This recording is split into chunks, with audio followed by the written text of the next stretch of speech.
అందరికీ నమస్కారం. శని పీడను తొలగించే కథలో రెండవ భాగాన్ని వివరించుకుందాం. వివరిస్తున్నవారు బాలసుబ్రహ్మణ్యం కలవలపల్లి. కుండిన నగరానికి రాజు అయిన భీమరాజు తన కుమార్తె అయిన దమయంతికి స్వయంవరం ప్రకటించాడు. ఆ స్వయంవరం ప్రకటన వార్త వినగానే దేశాల నుంచి రాజకుమారులు ఆమెను వివాహం చేసుకోవడానికి ఎంతో ఉత్సాహంతో రకరకాల వాహనాలతో పరుగున వస్తూ ఉన్నారు. ఆ సమయంలో పర్వత నారదులు అనే దేవర్షులు భూలోక సంచారం చేస్తూ దమయంతి స్వయంవరం కోలాహలాన్ని చూసి ఆశ్చర్యచకితులై కళ్ళారా ఆ బ్రహ్మచారి మునులు వివాహాగత రాజకుమారులను మరీ చూస్తూ మురిసిపోతూ ఈ వార్త ఇంద్రాదులకు వినిపించడం కోసం కళ్యాణి రాగం, అమృతవర్షిణి రాగాలను ఆ వీణల మెట్లపై పులకించి పలికిస్తూ స్వర్గద్వారాలు దాటి వెళ్ళిపోయారు. అది ఇంద్రలోకం. అక్కడ అందరూ రంభాది అప్సరసల నాట్య రవళులకు తన్మయులై ఉన్నారు. అలాంటి సమయంలో ఇంద్రునికి నమస్కరించి అతని ఆజ్ఞను అనుసరించి ఆసీనులయ్యారు. అప్పుడు వారిని ఉద్దేశించి ఇంద్రుడు, మునివరులారా, ఇదివరలోలాగా ఇప్పుడు ఇంద్రలోక సౌఖ్యాలను అనుభవించడానికి ఈ మధ్య భూలోకం నుంచి రాజుల రాక తగ్గిపోయింది. కారణం ఏమై ఉంటుంది అని అడిగాడు. పర్వత నారదులు ఇద్దరూ ఒకరి ముఖం ఒకరు చూసుకుంటూ కారణం నువ్వు చెప్పు అని అనుకుంటూ చివరికి నారదుడు చొరవ తీసుకుని ఇంద్రునితో ఇలా అన్నాడు. ఇంద్ర, ప్రస్తుతం విదర్భరాజు యొక్క కుమార్తె దమయంతికి స్వయంవరం ప్రకటించబడింది. రాజులందరూ ఆ అతిలోక సుందర నారీమణిని చేపట్టడం ఒక అదృష్టంగా భావించి ఆ దమయంతి బద్ధ చిత్తులై ఇతర లోకాలకు సుఖాలు అన్నమాటే మరిచారు.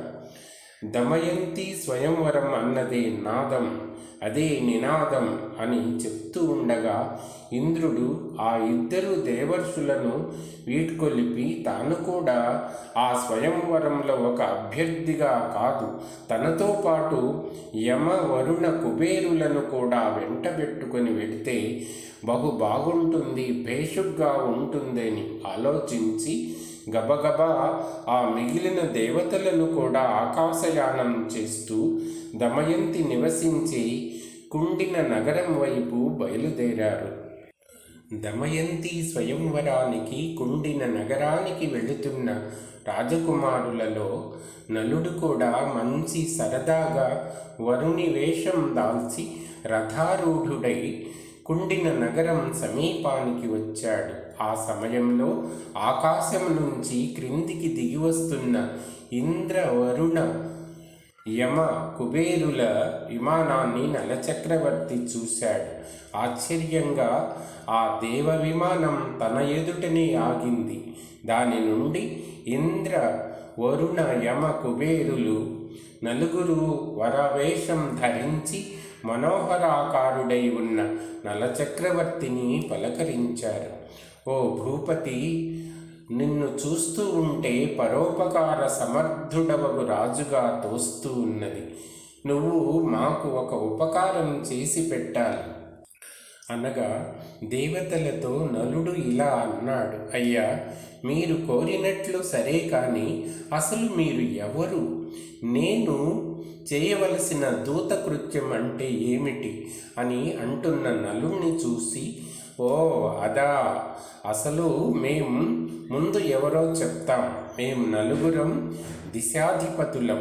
నేను ఇంద్రుణ్ణి, ఇతడు యముడు, ఆయన వరుణుడు, మిగతా ఆయన కుబేరుడు. మేము ప్రస్తుతం ప్రఖ్యాత సుందరి అయిన దమయంతి స్వయంవరానికి విచ్చేశాం. మమ్మల్ని గురించి ఆ చిగురుబోనికి ముందుగా ఇంచుక పరిచయ వాక్యాలు చెప్పాలి. అలా చేస్తే ఆమె మమ్మల్ని వరిస్తుంది అని అనగా, నలుడు నమ్రత చూపుతూ, దేవతలారా, మీరున్ను నేనున్ను ఒకే పని మీద ఇక్కడికి, అంటే దమయంతి స్వయంవరానికి వచ్చాం కదా, అలాంటప్పుడు నన్ను మీరు ఇలాంటి పనికి వినియోగించడం తగినదేనా అని. అయితే మీ వంటి వారికి ఉపకారం చేయవలసిందే అన్న మాటను విడనాడను. అలా చేయుట తప్పిదమే అగును. కానీ దమయంతికి మిమ్మల్ని పరిచయం చెయ్యాలంటే ఆమె ఉండే అంతఃపురంలో ప్రవేశించాలి.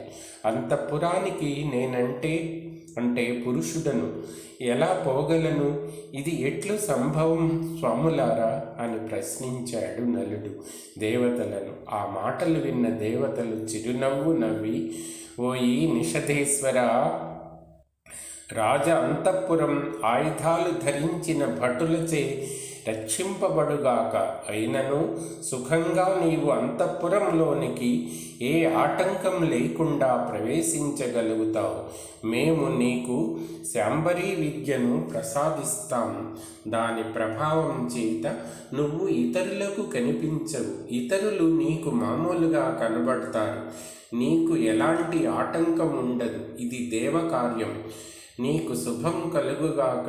మేమెచ్చటనే నీ రాక కోసం ఎదురు చూస్తూ ఉంటాము. కార్యసిద్ధితో తిరిగి రమ్ము పొమ్ము అని పలుకుతున్న ఇంద్రుని వద్ద సెలవు తీసుకొని నలమహారాజు మాయావిద్యా ప్రభావం చేత దేవకార్యం సాధించడానికి కృతనిశ్చయుడై దమయంతి అంతఃపురం వైపు అడుగులు వేశాడు.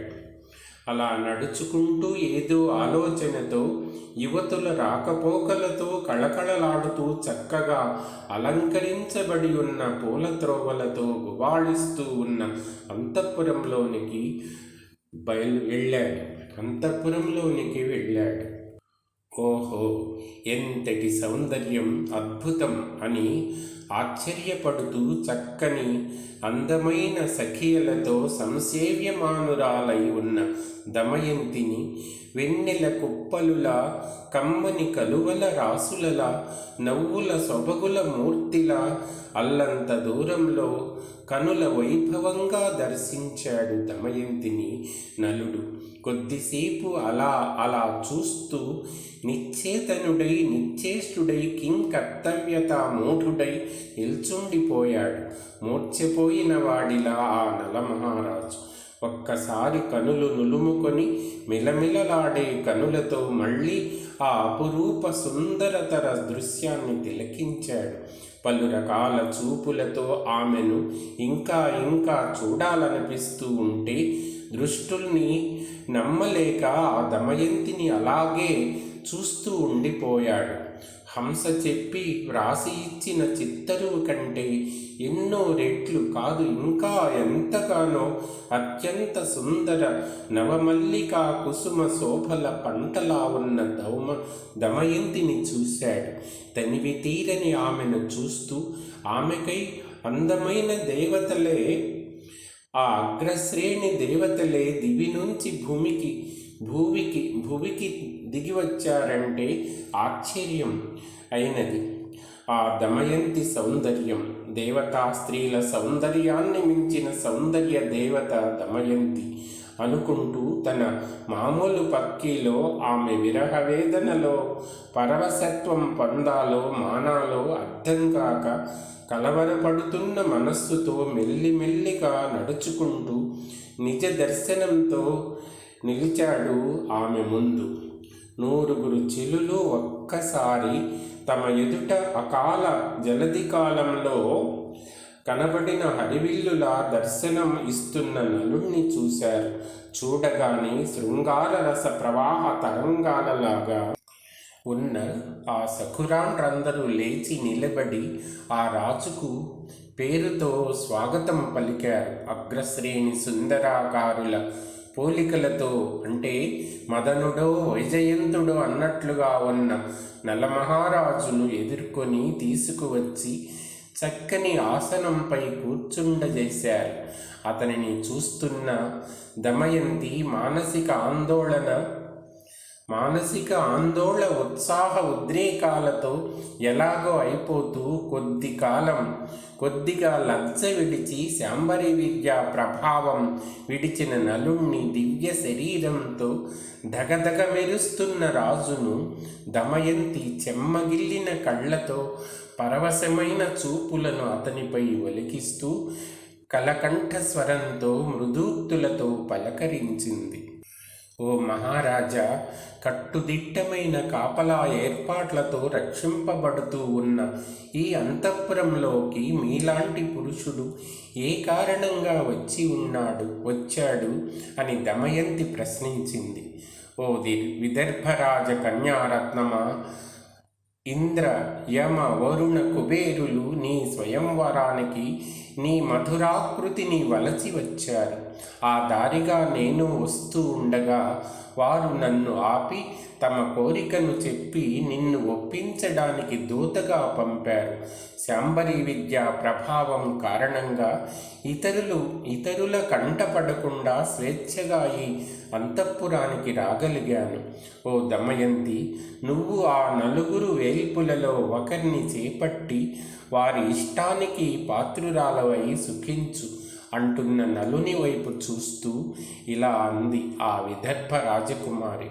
ఓ హృదయనాథ నలరాజ, మునుపు రాజహంసచే మీ ప్రేమని తెలుపుతూ కబురు పంపిన ఆ రాజకుమారులేనా మీరు? ఆ హంస మీ విషయాలను నిండుగా చెప్పింది. కనుల నీరు నింపుతూ కంఠం సరిచేసుకుని మళ్ళా ఇలా చెప్పసాగింది. ఆర్య, నా హృదయాన్ని మీ అందలి నా అనురాగాన్ని రాజహంసచే కబురు పంపిన ముగ్ధురాలను. అది మీ అందలి అనన్య ప్రేమ చేత చేసిన నిశ్చితార్థం. హంస మీ ఛాయాచిత్రాన్ని తన ముక్కుతో రాసి చూపింది. మిమ్మల్ని గురించి, మీ ప్రేమల గురించి, మీ అందచందాల గురించి ఆ రాజహంస ఎంతో చక్కని వర్ణనలు చేసింది. ఆ మధుర కథా ప్రబంధం నా హృదయంలో 1000 రాగాలుగా నాలో మారుమోగుతూ ఉంది. అన్ని హృదయ కోణాలలోనూ ఆ భావాలే, ఆ తలంపులే, ఆ కామనలే, ఆ ముచ్చట్లే, ఆ ప్రేమల తలుపు పందిళ్లపై కురుస్తున్న ప్రేమ వెన్నెలలు మీరే. అలా మిమ్మల్ని నా హృదయంలో ఉంటూ చూస్తున్న నాకు మీరు ఇలాంటి ఉపదేశం సాహసించారు అంటే నా హృదయంలో పెరిగిపోతున్న ప్రేమలతల పందిళ్ళన్నీ పెనుగాలులకి ఎగిరిపోతున్నట్లు, మండుటెండలకి మాడిపోతున్నట్లు అయిపోయి మనసు వికలమైపోతుంది. ప్రభు, నన్ను హంస సాక్షిగా మీకు నేను అర్పించుకున్నాను.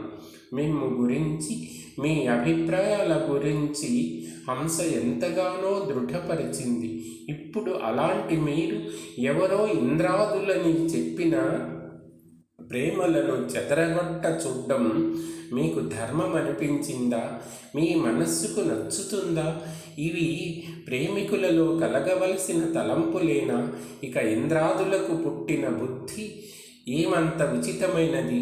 నేను మానవకాంతను, వారు దేవజాతి వారు. వారికి మా వంటి వారిపై వియ్యం తగున? పైగా నేను వారికి కూతురు లాంటి దానను. కలలో కూడా ఇటువంటి పీడకల వస్తుందని తలంచలేదు. వచ్చినట్లయితే తాళలేని ఆసక్తురాలను. ఓ ప్రియ నలమహారాజా, నన్ను రక్షించు అని ఆక్రందనం చేసి భయకంపితురాలైంది. క్షమించండి, దేవతలగుగాక గీవతులగుగాక ప్రేమను మార్చడం నా హృదయానికి ఏనాడు, ఏ పరిస్థితిలోనూ, ఏ విధంగానూ అసాధ్యం. ఇది ముమ్మాటికి నిజం. నా ప్రాణపతి ఏనాటికి మీరే కాబోయే స్వయంవర మండపంలో నా పూలమాలను మీరు కంఠమందు ధరించి నన్ను చేపట్టండి అని చెప్పి మూర్ఛితురాలైంది. ఆ తరువాత అంత మండపాలన్నీ పూల తోరణాలతో సుశోభితమై మనోహరంగా ఉన్న దమయంతి కూర్చున్న శిల్పచిత్రిత వేదికను, ఆ సకురాండ్ర కలకల రావాలను స్మరించుకుంటూ దమయంతి యొక్క వచన చతురతకు ఎంతగానో ముగ్ధుడవుతూ ఆమె అభిప్రాయాలను ఇంద్రాది దేవతలకు వినిపించడానికి శాంబరీ విద్యా విహితుడై గబగబా చంద్రశాలలను దాటి కోట వెలుపల తన కోసం ఎదురు చూస్తున్న దేవతలను సమీపించి దమయంతి దేవతల అభీష్టాన్ని తిరస్కరించిన విధానాన్ని నిషధరాజైన నలుడు వారికి వివరించాడు. ఆ తరువాత దేవతలను విడిచి ఇనుమడించిన స్వయంవర ఉత్సాహంతో మణిమాణిక్యాలతో, మంగళకర తోరణాలతో, పలు రకాల అపురూప శిల్ప ప్రతిమలతో అపర స్వర్గంలా ఉన్న స్వయంవర మంటపానికి సరిగ్గా సమయానికి చేరుకున్నాడు నలమహారాజు.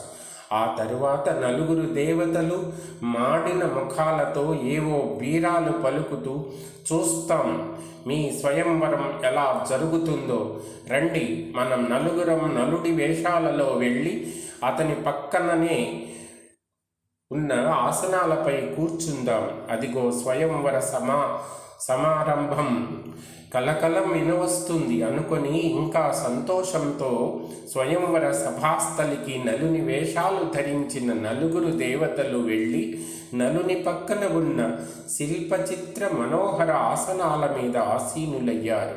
సభలో గల రాజకుమారుల సమూహం అంతా ఒకే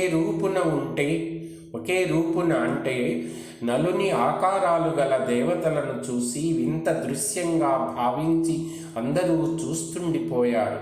చిలికెత్తెలు దమయంతిని పట్టుకొని స్వయంవర మండపానికి తీసుకొని వచ్చారు. దమయంతి ఓసారి నలుదిశలను సింహాసనములపై ఆసీనులై ఉన్న రాజకుమారులను అందరినీ వీక్షించింది.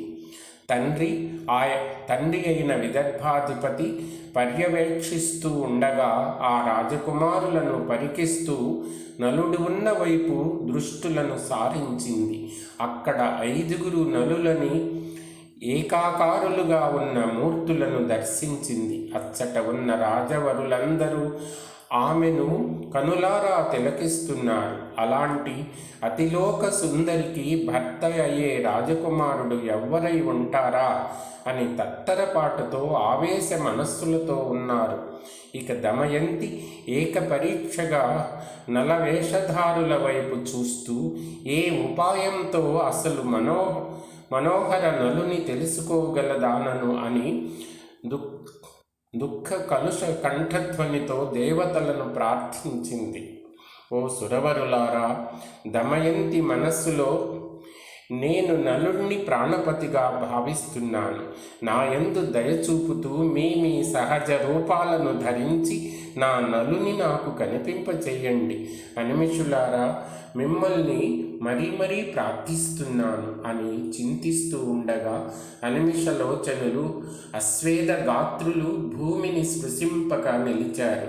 అంతటితో నిజనలుడు దర్శనమిచ్చాడు. ఇంకేముంది, దమయంతి సంతోషంతో రాజులందరూ చూస్తూ ఉండగా తన చేతిలో ఉన్న పూల హారాన్ని 2 చేతులతో నలుని శిరస్సు మీదుగా కంఠాన్ని అలంకరింపజేసింది. జయ విజయీ భవ అంటుంటే ఒక మూల మంగళవాద్య ధ్వనులు మోగుతూ ఉంటే భీమరాజాదులు వెంటరాగా నలదమయంతులు ప్రాసాదానికి వెళ్ళారు. మంచి తిథి వార నక్షత్ర వేళ సుముహూర్తమున సకల వైభవోపేతంగా నలదమయంతుల వివాహం జరిగింది. ఆ సమయంలో ఇంద్ర యమ వరుణ కుబేరులు వారు వేల్చిన యజ్ఞమునందు హవిర్భాగాలను సంతోషంతో స్వీకరించారు. విశేషమేమంటే సాధారణంగా దేవతలు అగ్నిముఖంగా హవిర్భాగాలను గైకొంటూ ఉంటారు. అయినా ప్రస్తుతం వారు నిజ రూపాలతో ఇంద్రుడితో కలిసి హవిర్భాగాలను స్వీకరించారు. మంగళ మధుపర్కాలను ధరించి ఉన్న కళ్యాణ దంపతులైన నలదమయంతులను అసూయ ద్వేషాలు విడిచి సంతృప్తితో ఇంద్రాది దేవతలు తమకు నమస్కరింపవచ్చిన నలదమయంతులకు వరాలు ఇచ్చారు. ఇంద్రుడు సకల భోగాలు కలుగుగాక అని ఆశీర్వదించాడు.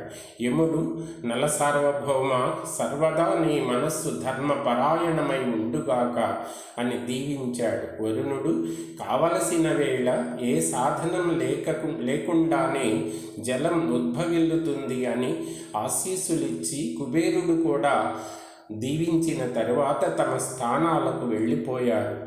మరి విదర్భ దేశాధిపతి అయిన భీమరాజు కూడా స్వయంవరానికి వచ్చిన రాజన్యవరులను యథోచిత రీతిని మర్యాదలు సల్పి బహుమానాలు ఇచ్చి బ్రాహ్మణాదులకు భూరి దక్షిణలు ఇచ్చాడు. వివాహానంతరం వచ్చిన వారు అందరూ తమ తమ నివాసములకు వెళ్ళిపోయారు. మిగిలిన కథాంశాన్ని ఇంకొక వీడియోలో చెప్పుకుందాం. ధన్యవాదాలు.